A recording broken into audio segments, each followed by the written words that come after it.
ఆవకాయ మన అందరిది, గోంగూర పచ్చడి మనదేలే. ఆవకాయ మన అందరిది, గోంగూర పచ్చడి మనదేలే. ఎందుకు పిజ్జాలెందుకు బర్గర్లెందుకు పాస్తాలింకెందుకులే. ఎందుకు పిజ్జాలెందుకు బర్గర్లెందుకు పాస్తాలింకెందుకులే. ఆవకాయ మన అందరిది, గోంగూర పచ్చడి మనదేలే.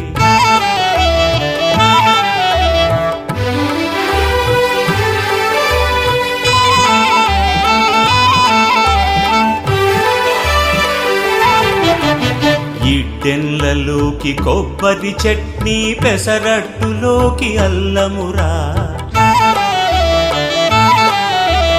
ఇడ్డెన్లలోకి కొబ్బరి చట్నీ, పెసరట్టులో